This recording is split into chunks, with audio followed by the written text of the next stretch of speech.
Today, we are strapping on our armor, or, maybe just our best cynical sneer. I think so. We're starting a really intensive deep dive into a text that, for 500 years, has been completely synonymous with ruthless political strategy. And just terrifying cunning. We are analyzing Niccolò Machiavelli's instruction manual for power, The Prince. It really is the ultimate shortcut to understanding real politics, stripped of all idealism. And we're not treating this as some dusty historical artifact. No, not at all. We have to enter 16th century Florence. I mean, think of it as a geopolitical hotbed of constant war, betrayal, instability. A crucible. It was a crucible. And The Prince is Machiavelli's white-hot reaction to that brutal reality. That context is just so vital. I mean, if you want to understand why this book is so uncompromising, you have to look at the man who wrote it. You do. Niccolò Machiavelli, born in 1469, son of a lawyer, a loyal Florentine citizen.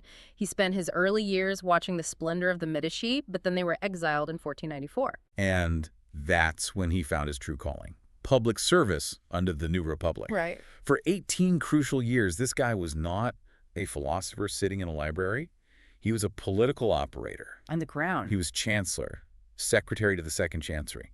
Now, that sounds bureaucratic, but it means he was directly in charge of foreign affairs, of military planning. So he was negotiating with popes, with kings. And with the infamous mercenary captains who were just plaguing Italy at the time. He saw failure up close, constantly. He wasn't just observing history from a distance, he was in the thick of it, making desperate diplomatic efforts to save Florence. And he spent time in the courts of the powerful. I mean, he met the formidable Caterina Sforza, he dealt extensively with the failed French king Louis XII, and maybe most critically, Cesare Borgia. he spent months observing the breathtaking ruthlessness of Cesare Borgia. But then the pendulum swung back. In 1512, the Republic collapsed, the Medici returned, and Machiavelli's world. It didn't just shatter, it exploded. He was dismissed from office, wrongly accused of being in an anti-Medici plot, thrown in prison, and then subjected to the question. Which is the polite historical euphemism for torture. Exactly. So he lived through betrayal, failure, physical pain, all at the hands of the very system he had served his entire adult life. And it was in this enforced retirement, completely destitute, isolated on his little farm near Florence, that he wrote The Prince. It's essentially a desperate job application. It is a gift dedicated to Lorenzo de' Medici, the grandson of the Magnificent. He was offering them the sum total of everything he had ever learned about power, packaged as both a warning and a guide. And he was so clear about his mission, wasn't he? He said he was offering the knowledge of the actions of great men. Yes, acquired by long experience in contemporary affairs and a continual study of antiquity. He specifically says he's not interested in those old writers who imagined perfect republics that never existed. Right, the utopias. His goal was to discuss the real truth of the matter, focusing only on what is done in politics, not what morally ought to be done. The analogy he used to describe his writing process is so evocative you can almost see it. He wrote to a friend, Oh, I love this letter. describing how, when evening came, he would strip off his dusty, muddy peasant clothes, the clothes of his miserable poverty, and put on his noble court dress. And then he would metaphorically enter the ancient courts of the men of old, the historians, the generals, the rulers from antiquity. He'd spent hours just speaking with them as a peer, asking them for the reason of their actions. For those 4 hours, he said he forgot his weariness, his fear. He was just possessed by this pursuit of political truth. And that blending of raw, recent, painful experience with deep historical analysis, that's the foundation of The Prince. So our mission in this deep dive is to unpack this foundational, often shockingly amoral instruction manual. We need to figure out if these principles are truly timeless rules of governance applicable today, or if they were just the cynical ethics required by the uniquely brutal politics of 16th century Italy. All right, let's do it. Okay, let's unpack this blueprint for power, starting with how Machiavelli breaks down the very nature of the state itself. So Machiavelli, ever the pragmatist, he starts by categorizing all powers, all states, as either republics or principalities. And he pretty much immediately dismisses republics in this book. He does. He just notes he's written of them at length in another place, which is his Discourses on Livy. This text is purely focused on autocratic power, the principality. And he splits those into two types, hereditary and new, or mixed. This is a critical distinction right from the start. Absolutely. Hereditary states where the prince's family has been established for a long time, those are the easy ones. Right. He uses the Duke of Ferrara as his example. Exactly. All the prince has to do is basically maintain the customs of his ancestors. The people are used to the family, they're less likely to feel offended, and so they're more likely to, love their ruler. At the new or mixed state, that's where the real challenge is. A new territory you've just annexed to your old one. That's the terrain of true political difficulty, the place where fortunes are made and lost overnight. And Machiavelli isolates the core psychological problem right away. Which is that men willingly change their rulers, hoping to make things better for themselves. They take up arms against the old prince. What happens? They find they've gone from bad to worse. Because the new prince immediately faces this paradox. He has to burden the new place with soldiers, with new taxes, with infinite other hardships. So he makes enemies of all the people he injured while seizing the state. But he also can't fully satisfy the people who helped him get into power. Because his ability to reward them is always limited. This is why new acquisitions are so volatile. The people who open the gates for you quickly feel deceived, and suddenly you're in immediate danger. It's a great lesson for modern leadership. That initial popularity after a transition, say a corporate takeover, it fades so fast. It does. Once the hard reality of consolidation, of cuts, of new management structures begins to bite, all that goodwill is gone. So the acquisition is the easy part. It's the consolidation that's the true test of what he calls virtue, of skill and ability. And, having identified this difficulty, Machiavelli lays down a set of shocking, incredibly pragmatic rules for a new prince taking over. The first one is just cold-blooded and absolute. Exterminate the family of the former lord. I mean, just think about that. This isn't just about revenge. It's purely strategic prevention. Because that family, the deposed dynasty, they serve as a rallying point. They're the legitimate alternative that future rebellions will inevitably form around. By removing them, you eliminate the very source of legitimacy for your enemies. It's brutal, but the logic is airtight. Okay, rule number 2 is more logistical, but it says so much about needing to be visible. Go and reside there in person. You can't delegate this. You can't rule from a distance. No. He cites the Ottoman Turks' success in ruling Greece. If you are physically there, disorders are seen, and you can fix them quickly. You stop your own officials from pillaging and getting corrupt. And most importantly, the subjects can come to you directly. They can seek recourse, which gives them a measure of satisfaction, of stability. Rule 3 is about military presence, and it all comes down to minimizing the injury you cause. He says the prince must send colonies, not armed garrisons.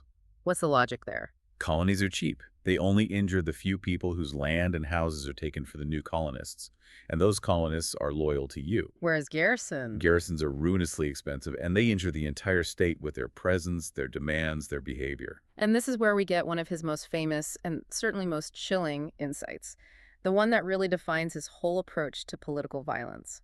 Men ought either to be well treated or crushed. No middle ground. By the ultimatum. Because they can avenge themselves of lighter injuries, of more serious ones they cannot. So if you have to hurt someone, make it total. Make it so overwhelming that they are incapable of ever retaliating. It's a terrifying principle, but it highlights the difference between calculated, necessary cruelty for consolidating power and just pointless, lingering oppression that only fosters deep resentment. The 4th rule is pure geopolitics. Manage your neighbors. Make yourself the head, the defender of the less powerful neighboring states, and then you actively work to weaken the more powerful ones. The key strategic mistake is letting any foreign power, as strong as you are, get a foothold in your new territory. Because local malcontents will inevitably bring them in, offering them a way in out of their own fear or ambition. And to illustrate all of this, Machiavelli just tears into the failures of Louis XII of France. Oh, he does. Yeah. Louis quickly occupied Milan and just as quickly lost it, twice. Machiavelli lists 5 capital errors that led to France's ruin in Italy. First, Louis destroyed the minor Italian powers, the very states that would have been a buffer against the big players. Then he helped increase the power of the church, specifically Pope Alexander VI, by helping him seize the Romagna region, a huge mistake. Then he brought Spain into Italy by agreeing to split the Kingdom of Naples with them. He took on an associate when he should have been the only major power. And finally, the simple things. He didn't settle in the country, and he didn't send colonies. That third error, bringing in Spain, that's the one that Machiavelli sees as the most profound failure. It is, because it distills into this major, enduring principle of statecraft. He who is the cause of another becoming powerful is ruined. Louis gave Spain a rival power. a strategic opening in Italy that eventually crippled French ambitions for good. It's the ultimate warning against short-term alliances that empower a long-term competitor. This is a lesson that holds true everywhere, from international diplomacy to corporate strategy. Never give your rival the key operational access they need, even if it solves a temporary problem for you. And the Romans, on the other hand, they understood this perfectly. They are his historical model of success. They foresaw troubles, they saw the early warning signs and dealt with them immediately. He compares it to physicians treating a hectic fever. It's easy to cure at first, but hard to detect. If you let it go, it becomes easy to detect, but impossible to cure. They didn't believe in that easy political motto of the day, let us enjoy the benefits of the time. No, they preferred immediate action based on virtues and prudence. They accepted the short-term cost of a war or an internal crackdown to avoid the long-term catastrophic cost of neglect. So the lesson for the prince is to be active, always calculating, and never ever let problems fester. Okay, so after establishing the rules for acquiring a state, Machiavelli immediately pivots to how you defend it. And this is where he saves his most scathing criticism for the military structure of his time. He is absolutely uncompromising. The chief foundations of all states are good laws and good arms. And he immediately links the two. He creates a dependency. He says good laws depend on good arms.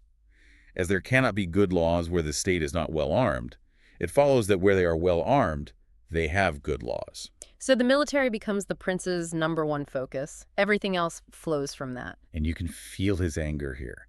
His years in the chancery, dealing with the disastrous results of hired armies, it just fuels this whole section. Machiavelli sees mercenaries as the absolute ruin of Italy. He calls them useless and dangerous. Disunited, ambitious, without discipline, and fundamentally unfaithful. The problem is all about motivation, isn't it? It's purely motivational. They fight for a trifle of stipend, a tiny bit of pay, which is just not enough to create the loyalty or the discipline or the willingness to die that you need for real warfare. Their loyalties are completely transactional. And fragile.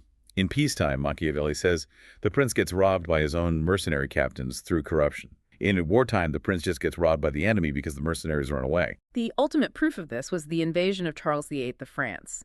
He seized Italy with chalk in hand. I love that phrase. The implication is that the hired Italian armies were so cowardly or disloyal that Charles's army didn't even have to fight. His quartermasters just had to chalk up the doors of the houses where his soldiers would be staying. It was a catastrophic failure of statecraft, rooted in cheap external military solutions. And the logic he applies to the mercenary captain is just a pure calculation of risk. It's a lose-lose. How so? If a captain is competent, he's a threat to you, his employer, because his skill gives him the ambition to oppress you and seize power for himself. And if he's unskillful, you're ruined anyway because you lose the war. It's a proposition rooted entirely in a lack of intrinsic loyalty. He gives the example of the Florentines and their captain, Pagolo Vitelli. Yes. They were forced to live in constant fear that if Vitelli actually succeeded in conquering Pisa for them, he would instantly become so powerful that he'd become their master. And the Venetians, with Carmagnola, a brilliant captain, they ended up having to murder him. That they did, simply because they feared his growing ambition and political connections more than they trusted his skill on the battlefield. So if mercenaries are bad, Machiavelli argues that auxiliaries, foreign forces you call in for aid, are shockingly even worse. Much more hazardous, he says. And the reason is fascinating. In mercenaries, he says, dastardly is most dangerous. In auxiliaries, valor. What does he mean by that? If the mercenaries fail, you might lose the battle, but at least the failed army is scattered and disunited. It's no longer a threat. But if the auxiliaries win, you are their captive. They're a single, cohesive, victorious foreign army commanded by an alien power standing on your soil. You successfully defeated your enemy only to be immediately conquered by your friend. The famous example is Pope Julius II, who called in the Spanish to help him conquer Ferrara. Machiavelli says if the Pope had won with those foreign arms, he would have been the Spanish king's prisoner. He only escaped ruin because the auxiliaries actually lost, which created a confusing political situation that let him maneuver out of it. Any victory achieved by the arms of others is just no real victory at all in Machiavelli's eyes. So the imperative is absolute. A principality is never secure without its own forces. Forces made up of your subjects, your citizens, your dependents. This is the only basis for enduring fame and power. This idea, one's own arms. It goes beyond just soldiers. It's about self-reliance in every part of governance. And that self-reliance translates into the singular focus of the prince. He must have no other aim or thought than war and its rules and discipline. He says neglecting this is the first cause of your losing it. He contrasts Francesco Sforza, who rose from a private citizen to become Duke of Milan through his military skills. With his sons? With his sons, who neglected the military arts, turned to luxury, and lost everything. So this means constant training in peacetime as well as in war. He divides this training into two parts: action and study. And the action part is so practical. Yes, keeping men organized and drilled, but also incessantly following the chase, the hunt. Why the hunt? It's not just for fun. It forces the prince to get his body used to hardship, to fatigue, and most critically, to learn the nature of the land. The geography. Exactly. How the mountains rise, how the plains lie, the rivers, the marshes. This knowledge is essential. It helps you understand how to defend your own country and how to attack any other country. A real leader has to master the terrain of his operations. And the study part means reading histories, looking at the causes of victories and defeats. And imitating great men. He says Alexander the Great imitated Achilles, Caesar imitated Alexander, Scipio imitated Cyrus. The wise prince has to constantly increase his strategic knowledge so that when fortune, that wild river, turns against him, She finds him ready. she finds him fully prepared to resist her blows. It's a philosophy of proactive, unending preparation. We now arrive at the most infamous part of The Prince. This is the collision between political necessity and traditional morality. Machiavelli knew he was breaking with thousands of years of classical and medieval advice for rulers, which was all about idealized moral virtues. He explicitly calls out those earlier writers who have pictured republics and principalities which in fact have never been known or seen. He's basically saying that focusing on how one ought to live is completely irrelevant. Because the reality of politics is so far from that ideal. This is his great pivot to realism. Because the world is inherently corrupt and your rivals are actively trying to ruin you, the prince must know how to do wrong and to make use of it or not, according to necessity. He says that following apparent virtue Would be his ruin, whilst something else, which looks like vice, yet followed, brings him security and prosperity. Okay, let's dive into these necessary vices, starting with money. Should the prince be liberal, meaning generous, or mean, meaning stingy? Conventional wisdom praises generosity, of course, but Machiavelli points out that to get a reputation for being liberal requires massive, continuous spending. Which eventually forces the prince to levy heavy taxes, to become rapacious, and ultimately to be hated by the people. So the shocking advice is to embrace the lesser evil. Better to incur the reproach of meanness, which just brings temporary public annoyance, than to chase the name of liberality and get the name of rapacity. Which, he says, begets universal hatred. Right. Being mean allows the prince to sustain himself, defend his state, and take on big projects without crushing his people with new taxes. It's such a powerful modern analogy. A CEO who spends lavishly on perps only to announce massive layoffs later. Or a politician who cuts taxes wildly and bankrupts the state. The result is the same. The temporary goodwill is forgotten, and lasting injury breeds hatred. Machiavelli prefers the sustained, responsible tightness of the mean leader. And that distinction between reproach and hatred is the core of his philosophy of survival. It is. The prince can afford to be criticized, but he cannot afford to be hated. Which takes us straight to the most famous political question ever asked. Is it better to be loved than feared? He concedes that being clement is desirable, but new states are full of dangers, and a new prince has to make hard choices. He can't fear the reproach of cruelty if it keeps his subjects loyal and united. He uses Caesar Borgia as the example. Borgia ruthlessly crushed factions in the Romagna, and Machiavelli says he was actually more merciful than the city of Florence. Because Florence, to avoid a reputation for cruelty, just allowed the city of Pistoia to be destroyed by endless internal fighting. So his definitive answer? His definitive answer is that since it's very difficult to be both loved and feared, it is much safer to be feared than loved. And he grounds this in a deeply cynical view of human nature. Oh, absolutely. Men, he says, are ungrateful, fickle, false, cowardly, covetous. So love, which is based on obligation, is broken easily whenever it profits the subject. But fear is preserved by a dread of punishment, which never fails.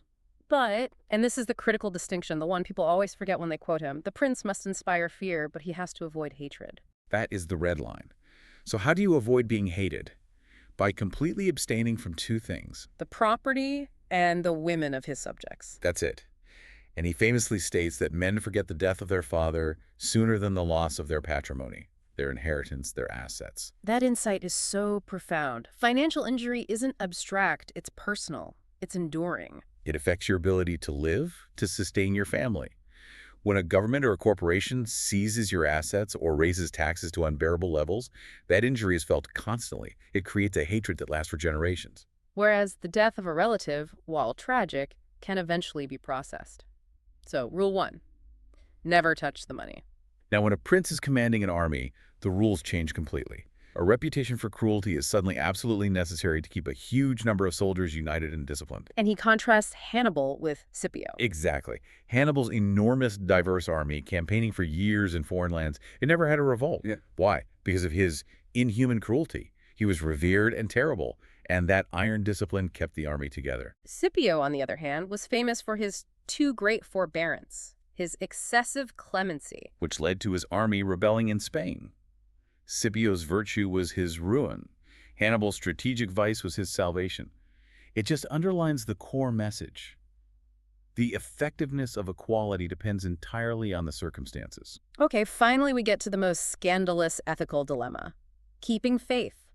Keeping your promises. Machiavelli acknowledges that integrity and good faith are praiseworthy ideals. But There's always a but. there's always a but.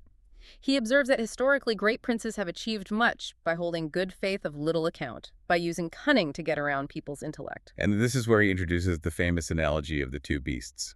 Since fighting by law, the method of man, is often not enough against opponents who are themselves lawless, the prince must resort to force, the method of beasts. And he must learn to use two natures. The fox, to discover snares and identify traps, and the lion to terrify wolves and project overwhelming force. If you only rely on the lion just brute force, you'll fall into every trap your enemies set for you. And if you only rely on the fox, you're too weak to scare off the wolves. You have to blend them perfectly. The justification is cynical but pragmatic. A wise lord cannot and should not keep his word when doing so might be turned against him. Why? Because men are bad, and they won't keep their faith with you. Therefore, you are under no obligation to keep your faith with them. And this leads to the ultimate piece of advice on image management. It's not necessary for a prince to actually have all these good qualities. No, but it is very necessary to appear to have them. The prince must be the great pretender, the great dissembler, ready to change to the opposite if maintaining the state requires it. He knew that in politics, perception is reality. Absolutely. Men judge generally more by the eye than by the hand. Everyone sees what you appear to be. Few really know what you are. And those few who know the truth. They don't dare oppose the opinion of the many who are completely deluded by your outward performance. He points directly to Pope Alexander VI, Caesar Borgia's father, as a master of deception. A man who never did anything but manipulate and lie, and yet he always found people willing to be deceived because he understood this fundamental nature of mankind.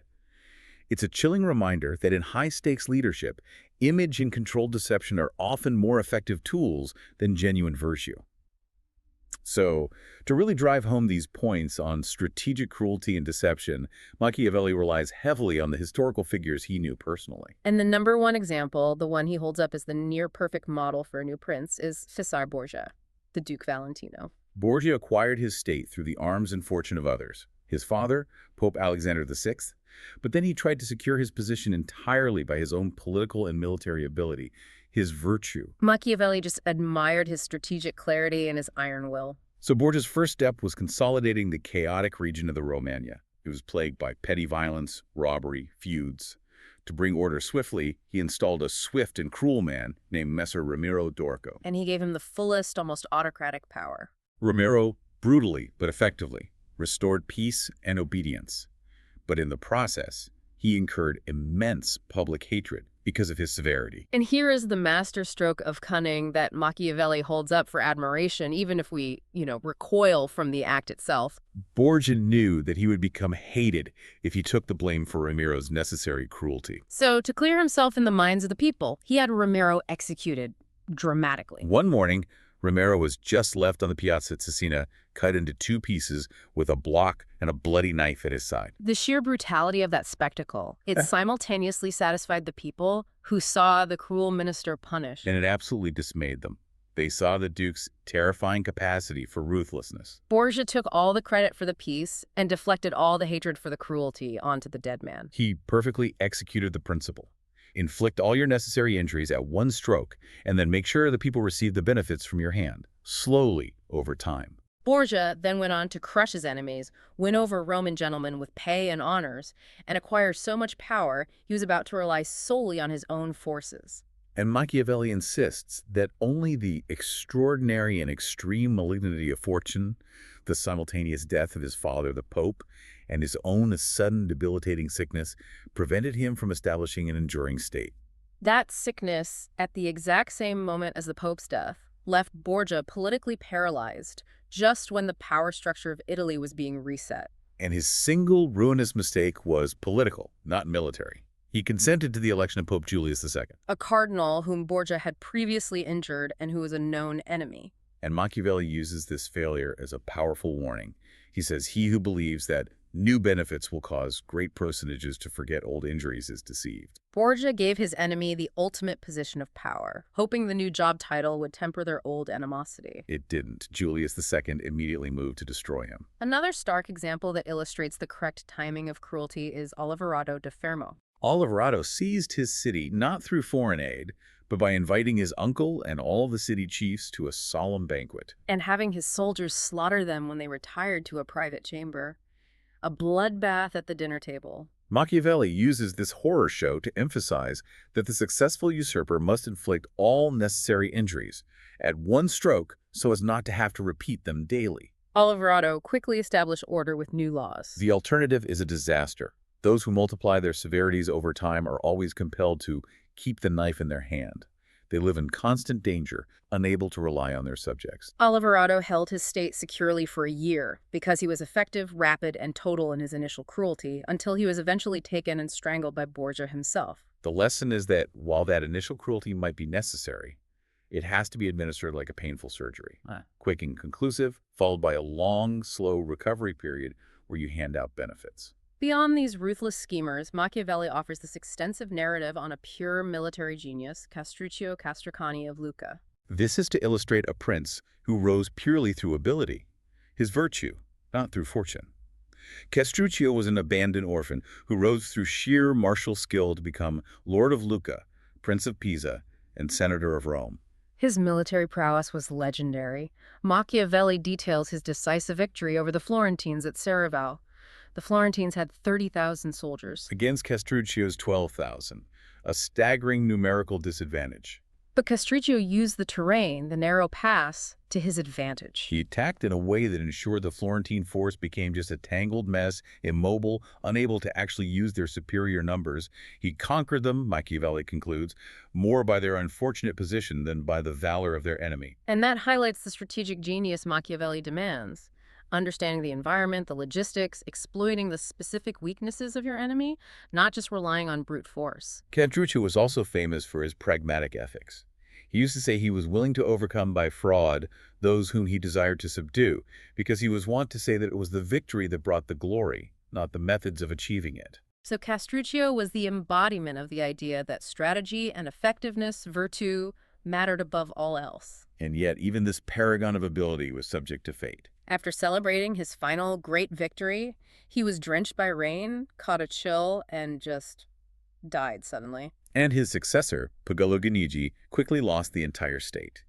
This sudden, tragic end underscores a key point Machiavelli makes over and over. The survival of the state is dependent entirely on the personal ability of its founder. When that unique virtue is removed, no matter how strong the foundations appear, the state is easily lost. The state is just intrinsically tied to the strategic genius of the ruler. So after discussing external forces in the military, Machiavelli turns to how a prince manages the internal forces that are constantly threatening to tear the state apart. He looks specifically at what he calls civil principalities, those created by the favor of fellow citizens, not through sheer wickedness or foreign violence. And in every city, he says, you find two distinct warring parties: the nobles, who wish to oppress, and the people who desire only not to be oppressed. So a principality that's created with the help of the people is therefore inherently easier to maintain. The people are just easier to satisfy. Their demands are pretty limited: security and a lack of oppression. The nobles, on the other hand, consider themselves equals to the prince. They're much harder to satisfy, and they often demand to be placed above the law so they can continue their oppressive practices. So if a prince gains power with the help of the nobles and against the will of the people, he has an immediate existential problem. He can never secure himself against a hostile populace because they are just too numerous to control. Hostile nobles, however, are fewer and can be handled or replaced. Therefore, the prince must seek to win the people over, even if he started with the nobles' favor, by taking them under his protection. This internal management dynamic gets really complicated when Machiavelli turns to the historical example of the Roman emperors. They faced a uniquely complex political calculus. They had to satisfy the people, the nobles, and the soldiers all at the same time. And the people desired peace and a restrained ruler. But the soldiers loved a warlike prince who was bold, cruel, and rapacious. Why? Because that type of ruler was likely to lead them into profitable wars, allowing them to plunder the populace and get high pay. Most emperors failed this test, which led to a lot of rapid assassinations. But Machiavelli points to Severus as the successful model, the leader who perfectly blended the fox and the lion. Severus was a new prince who maintained the friendship of his soldiers through valor and cruelty against the people. Who were kept astonished and awed by his reputation. It's the ultimate corporate balancing act. You have to maintain the loyalty of your key producers, the soldiers or the executive class, while not alienating your broad consumer base or voters. Severus succeeded because his renown and his perceived competence were so high that it protected him from the hatred of the oppressed. His success kept the people fearful, but not hateful. Machiavelli then addresses the tactical tool of fortresses. Some princes build them as a bridle and bit against their subjects, others tear them down. His final verdict, though, is deeply rooted in his calculus of popular loyalty. The best possible fortress is not to be hated by the people. Because if the people hate you, fortresses are useless. Machiavelli argues that there will never be wanting foreigners to assist a people who have taken arms against you. He cites the Countess of Forli. She used her fortress to withstand a temporary popular attack, but it was useless when Cesare Borgia attacked. Because the people were allied with the foreign power. The strategic message is clear. The love of your people is the only enduring defense. Finally, we get to the philosophical apex of the book, the interplay of virtue and fortuna. In Machiavelli's time, many people believed the world was governed entirely by God and fortune, which rendered human wisdom useless, a kind of total fatalism. And Machiavelli completely rejects this. He argues that fortune is the arbiter of only one half of our actions, leaving us free to direct the other half.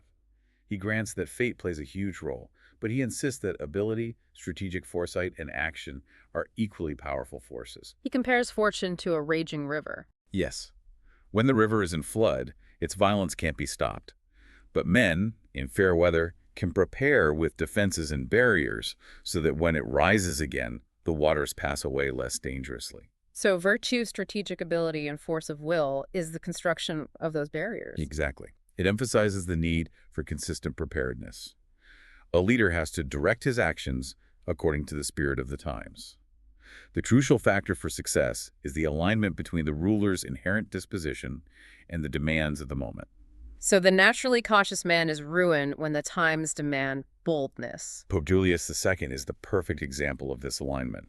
Julius was naturally impetuous and bold in everything he did, and the times of his rule just happened to converge with his personality, which led to constant success. If the times had demanded caution and patience, Julius would have been ruined because he could never have deviated from his aggressive natural inclination. and this leads to Machiavelli's most shocking and memorable metaphor for dealing with the uncontrollable nature of fate, a metaphor that says so much about the aggressive political culture of the Renaissance. He concludes, "Fortune is a woman, and if you wish to keep her under, it is necessary to beat and ill-use her, and it is seen that she allows herself to be mastered by the adventurous." Rather than by those who go to work more coldly. This highly gendered metaphor, which reflects the cultural belief that women yield to force and boldness, is Machiavelli's ultimate call to action. It means fortune favors the violent, the decisive, the young men willing to take risks, not the calculating, cautious leaders who wait for the perfect moment. Political success demands relentless action, even when you're uncertain. Wow. This has been an exhaustive and, let's be honest, often unsettling journey through Machiavelli's instruction manual for survival. It really has. Before we conclude, let's try to synthesize the core lessons that remain just astonishingly relevant to modern leadership, whether you're managing a company, a government, or even a large nonprofit. Well, the necessity of self-reliance, of one's own arms, that's the foundation. Good laws, stability, control. It all comes from having loyal, competent people directly under your command. Outsourcing your core competencies, or relying too much on consultants and hired guns. It means surrendering your ultimate authority. Then there's the priority of image and reputation management. The leader must always avoid contempt and hatred. Which means being the effective pretender, appearing to have virtues, while making sure that any necessary severity is applied swiftly and totally. Injuries all at once, benefits distributed slowly. And absolutely never, ever infringe upon the financial security of those you lead. The cold calculation required for leadership really just means perpetually choosing the lesser evil. Right. In high-stakes environments, there are no perfectly safe options, only dangerous ones. Prudence consists in knowing how to distinguish the character of troubles and choosing the path that is least perilous, even if it's ethically difficult. It is just astonishing how directly these principles map onto modern politics and corporate strategy. Oh, completely. The timing of unpopular decisions, the calculated use of PR to project virtues you might not possess, the need to manage stakeholders with different contradictory demands. Machiavelli mapped the raw, amoral machinery of power, and that machine is still running today. Which brings us back to our final question.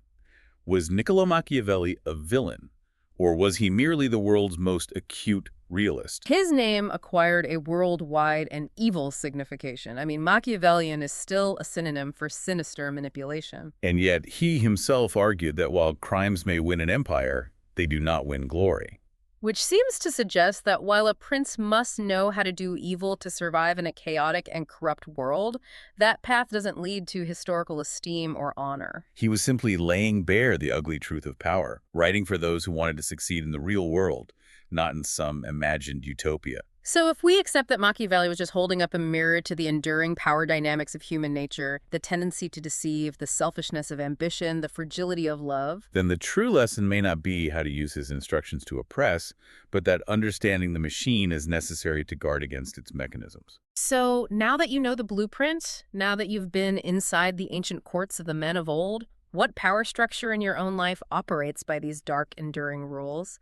And how will your new understanding of the prince inform how you identify, resist, or maybe just navigate the ruthless calculus of those who practice its lessons? Something to think about. Something to mull over until our next deep dive.